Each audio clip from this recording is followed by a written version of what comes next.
तो चलिए आज चलते हैं खांडवा की उन रहस्यमयी गलियों में। एक ऐसा गांव, सोचिए जरा, जहां शाम के 7 बजते ही जैसे जिंदगी थमसी जाती है और एक अजीब से डर का साया हर तरफ मंडराने लगता है। सूरज ढलने के बाद जो सुनाई दे उस पर यकीन मत करना, और जो दिखाई दे उसके पीछे मत भागना।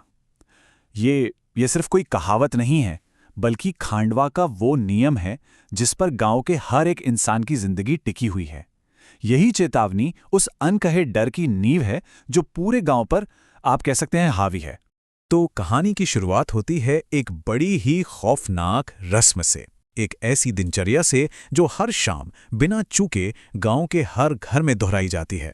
शाम के ठीक 7 बजे ये खांडवा का सबसे अहम वक्त है, और इस वक्त जो घंटी बजती है ना, वो सिर्फ समय का संकेत नहीं देती, बल्कि वो एक चेतावनी है, एक पूरे लॉकडाउन की चेतावनी। और इस घंटी के बजते ही गांव के जिंदा रहने का नियम एकदम साफ है। 5 स्टेप्स की एक प्रक्रिया। घंटी बजी, सब घर की ओर भागे, खिड़की दरवाजे कसकर बंद किए, पर्दे गिरा दिए और पूरी तरह तालाबंदी। हर कोई इसका पालन करता है बिना कोई सवाल किए। जानते हैं क्यों? क्योंकि सवाल पूछने की हिम्मत ही किसी में नहीं है।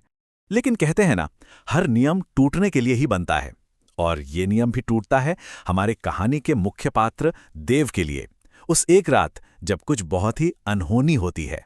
तो शाम 7 बजे की घंटी बजने के काफी देर बाद देव एक ऐसी आवाज सुनता है जिसे उसने कभी भी दोबारा सुनने की उम्मीद नहीं की थी। ये आवाज थी उसकी मां की, वही मां जिसके बारे में उसे बताया गया था कि वो तो सालों पहले मर चुकी है, और वो खिड़की के बाहर से गिड़गिड़ा रही है। इस भावुक पल में देव खुद को रोक नहीं पाता और दरवाजा खोलने के लिए आगे बढ़ता है, लेकिन तभी उसके पिता राणा सा उसे रोक लेते हैं। उनकी आंखों में एक अजीब सी, एक गहरी दहशत होती है। और बस यहीं पर राणा सा उस राज से पर्दा उठाते हैं जो देव के पैरों तले से जमीन खिसका देता है। वो बाहर खड़ी औरत के बारे में जो कुछ बताते हैं ना, वो सच में दिल दहला देने वाला है। राणा साहब बताते हैं कि वो देव की मां नहीं, बल्कि एक बाशिंदा है, एक ऐसी खतरनाक आत्मा जो उन लोगों का रूप ले लेती है जो इस गांव में शाम 7 बजे के बाद मारे गए हैं, ताकि वो बाकियों को बाहर आने के लिए लुभा सकें। अपनी बात को साबित करने के लिए राणा सा उस खौफनाक रात की कहानी सुनाते हैं। वो रात जब देव की मां की मौत हुई थी।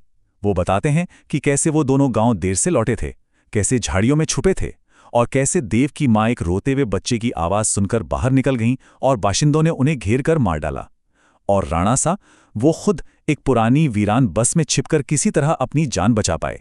मगर ये कहानी जो सब कुछ साफ करने के लिए सुनाई गई थी, असल में एक बहुत ही जरूरी, एक नया सवाल खड़ा कर देती है। एक ऐसा सवाल जो इस पूरे रहस्य की गुत्थी को सुलझाना शुरू कर देता है।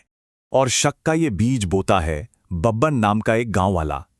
वो सबके सामने एक सीधा सा सवाल पूछता है, अगर बाशिंदे इतने ही खतरनाक हैं तो तुम्हारा राणा सा उस रात जिंदा कैसे बच गया? वो भी तो फंसा था ना रात को। तो यहीं पर कहानी में एक बड़ा विरोधाभास है, एक झोल है। राणा सा का बचना सिर्फ छिपने की वजह से नहीं हुआ था, बल्कि कोई ऐसी चीज थी जिसने उन आत्माओं को बस के अंदर आने से रोक दिया था। और यही सवाल देव को बब्बन का पीछा करने पर मजबूर कर देता है। इसके बाद जो होता है वो एक ऐसा तनाव भरा टकराव है जो गांव के असली, सबसे गहरे राज को सामने ले आता है। और फिर बब्बन वो करता है जिसकी किसी ने कल्पना भी नहीं की थी।